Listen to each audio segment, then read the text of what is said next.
सत श्री अकाल, स्वागत है न्यूज़ 18 पंजाब देख रहे सारे दर्शकों का। मैं हाँ तुहाडे नाल भुल्लरजीत सिंह। ते बुलेटिन दे विच सब तो पहला गल कर रहे हैं ऑक्सीजन के चल रहे संकट की। जी हाँ, ऑक्सीजन संकट ते केजरीवाल का वड्डा बयान सामने आया। उन्होंने कहा कि प्रधानमंत्री दे नाल बैठक दे विच दिल्ली के सीएम अरविंद केजरीवाल बोले ने। उन्होंने कहा कि दिल्ली के हस्पतालों के विच ऑक्सीजन की भारी घाट बनी हुई है। कुछ सूबे अजे भी साडी ऑक्सीजन नूं रोक रहे हैं, लोगों नूं मारन लई नहीं छड़ सकते, कहा केजरीवाल ने। जदों अज प्रधानमंत्री दे वल्लों मुख मंत्रियों दे नाल मीटिंग की गई सी, कोविड के बारे चर्चा की गई सी, तो उदों दिल्ली के सीएम ने अपना पक्ष प्रधानमंत्री दे अगे रखिया। उन्होंने कहा कि मैं मुख मंत्री होकर भी कुछ नहीं कर पा रहे और दूजे जिहड़े राज ने उन्होंने जिन्होंने ऑक्सीजन रोक रहे हैं दिल्ली, तो उन्होंने भी उन्होंने मंदभागा से। और नाल ही कहा कि प्रधानमंत्री दसन कि मैं केंद्र सरकार नूं किस नाल गल करां, सारे ऑक्सीजन प्लांट में तैनात की जाए फौज। तो ऑक्सीजन नूं लैके चिंता जाहिर की है दिल्ली के सीएम अरविंद केजरीवाल ने। काबिल गौर है कि हवाई जहाज से ट्रेन राही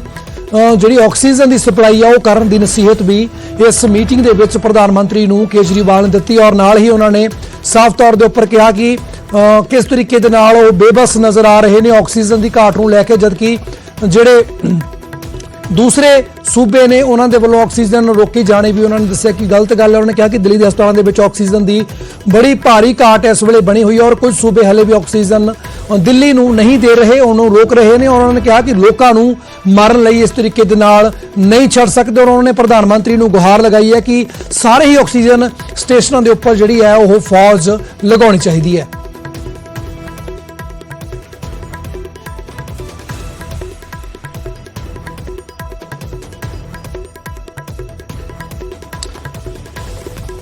तो प्रधानमंत्री नूं अपील की है अरविंद केजरीवाल ने और कहा कि जिस तरीके का संकट है इस वेले दिल्ली चल रही है, ऑक्सीजन की कमी बेहद उत्थे बनी हुई है हस्पतालों के विच और मरीज भी तड़फ रहे हैं और मरीजों की गिनती भी लगातार घंटियां वधी इजाफा हो रहा। जिहे दे विच उन्होंने जिक्र किया कि बीते दिन जिहड़े बाहरी सूबे ने दिल्ली की ऑक्सीजन रोकिया वो बहुत ही गलत गल। उन्होंने कहा कि इस तरीके असीं दिल्ली के लोगों को मरदे नहीं छड़ सकते, इसके लिए जल्द ही कुछ करना चाहिए। और नाल ही उन्होंने प्रधानमंत्री को अपील की कि दसो वो हुण इस मसले का की हल करन, किस दे अगे अपनी जिहड़ी ये सारी गलबात और रखन, क्योंकि जिस तरीके दिल्ली नूं बाकी सूबों के वलों जो रवैया अपनाया जा रहा है वह बेहद निंदनयोग है। और नाल ही उन्होंने प्रधानमंत्री को अपील की कि जिन्हें भी ऑक्सीजन सेंटर ने देश के सारिਆਂ का कंट्रोल है जिहड़ा वो फौज नूं देना चाहिए, ताकि निरपक्ष तरीके दे नाल जिहड़ी ऑक्सीजन की सप्लाई है वो निरंतर सारे सूबों नूं मिल सके समय सिर। उधर कोरोना नाल नजिठण लई भारत सरकार ने एयरफोर्स की हुण जिम्मेवारी लगा दी है। बकायदा जर्मनी तो एयरलिफ्ट ऑक्सीजन करवाई जा रही है। 23 मोबाइल ऑक्सीजन जनरेशन प्लांट इस शामिल होंगे। एयरलिफ्ट तुहानूं दस दी कि दिल्ली का बेस हस्पताल बन रहा है और कोविड हस्पताल 1000 बैड का जिहड़ा है वह भी प्रबंध किया जा रहा। तो हुण एयरलिफ्ट किए जाणगे जिहड़े ऑक्सीजन जनरेशन प्लांट ने और बकायदा जर्मनी तो यह एयरलिफ्ट होगी और भारत सरकार के वलों इसके पूरे मुकम्मल तैयारियां कर ली गई और एयरफोर्स की मदद के नाल जर्मनी तो यह एयरलिफ्ट करवाई जाने और 23 मोबाइल ऑक्सीजन जनरेशन प्लांट इस शामिल किए गए हैं। और बकायदा दिल्ली के भी एयरबेस के उपर प्रबंध किए गए हैं और कोविड हस्पताल के लिए 1000 बैडों का भी खास तौर के उपर प्रबंध किया गया। और IAF ने डॉक्टरों ते नर्सां नूं भी इसके लिए एयरलिफ्ट करना शुरू कर दिता गया और दिल्ली के लिए कोची मुंबई तो स्टाफ नूं भी एयरलिफ्ट करके लिजाया जा रहा है। और ऑक्सीजन सिलेंडर मैडिकल स्टाफ लई जिहड़ी जिन्ने भी बनते प्रबंध ने IAF वालों किए जा रहे हैं। और ऑक्सीजन कंटेनर की लिफ्टिंग लई 2 C-17 जिहड़े जहाज ने एयरफोर्स के उन्हां दी भी वरतों की जा रही है।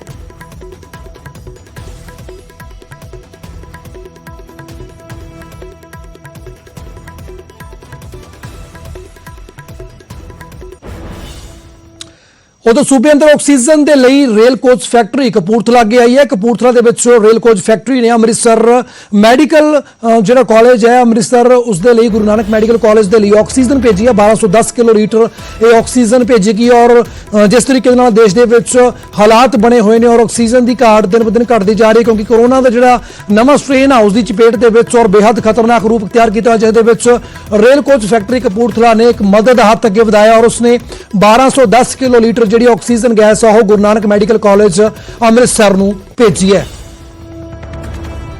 की संख्या की वजह से कई अस्पतालों में ऑक्सीजन की सप्लाई में कमी आई है। इसी वजह से इस सप्लाई को पूरा करने के लिए रेलवे ने कई कदम उठाए हैं। इनमें सबसे बड़ा कदम है अब मेडिकल ऑक्सीजन एक्सप्रेस चलाना, जिससे कि भारतीय रेल देश के कोने कोने में ऑक्सीजन की सप्लाई को बहुत ही तीव्र गति से पहुंचा रही है। इन्हीं सब प्रयासों में आरसीएफ ने भी एक पहल की, जिसके तहत हमने अमृतसर मेडिकल कॉलेज को 1200 किलो ऑक्सीजन की सप्लाई प्रोवाइड कराई।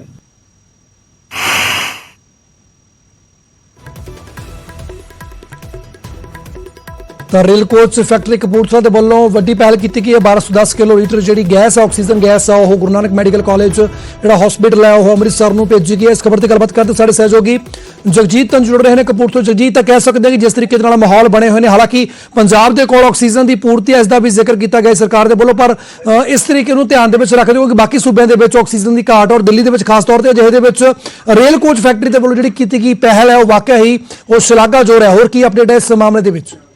बिल्कुल पुनर जी से गल की जाए आसिया की, आसिया जो पिछली बार कोरोना का स्टार्टिंग हुई सी, उदों भी इस वालों वड्डे पद्धर पर अजिहे इंतजाम किए गए जिस अलग अलग कोच बनाए गए जिन्होंने कोविड सैनेट अलग अलग प्रबंध किए गए और इस बार जो दोबारा कोविड का शुरू होया वा तां उदों उसमें ऑक्सीजन की कमी आ रही है, तो जो आसिया को 1210 किलोग्राम, हालांकि ज्यादा नहीं कह सकते कि शुरुआत चाहिए कई सकती है कि एक दूजे जो फैक्ट्री उन्होंने वास्ते भी एक शुरुआत की गई है वो जी मैडिकल कॉलेज जो भेज गई। ਜੀ ਬਿਲਕੁਲ ਜਗਜੀਤ, ਤਾਂ ਫਿਲਹਾਲ ਦੇ ਲਈ ਬਹੁਤ ਧੰਨਵਾਦ। ਤਾਂ RCF rail coach factory Kapurthala ਦੇ ਵੱਲੋਂ ਇੱਕ ਵਾਰ ਫਿਰ ਤੋਂ ਪਿਛਲੇ ਸਾਲ ਵੀ ਇਸ ਤਰੀਕੇ ਨਾਲ ਮਦਦ ਕੀਤੀ ਗਈ ਸੀ ਔਰ ਇਸ ਸਾਲ ਵੀ ਇਹ 1210 ਜਿਹੜੀ ਕਿਲੋ ਲੀਟਰ ਗੈਸ ਆਕਸੀਜਨ ਹੈ ਉਹ ਸਪਲਾਈ ਕਰਾਈ ਗਈ ਹੈ ਗੁਰੂ ਨਾਨਕ ਕਾਲਜ ਹਸਪਤਾਲ ਅੰਮ੍ਰਿਤਸਰ ਦੇ ਵਿੱਚ, ਤਾਂ ਕਿ ਜਿਸ ਤਰੀਕੇ ਦੇ ਹਾਲਾਤ ਬਣੇ ਨੇ ਅਜੇ ਦੇ ਵਿੱਚ ਪਹਿਲ ਦੇ ਆਧਾਰ ਦੇ ਉੱਪਰ ਮਰੀਜ਼ਾਂ ਦਾ ਸਹੀ ਤਰੀਕੇ ਦੇ ਨਾਲ ਇਲਾਜ ਹੋ ਸਕੇ।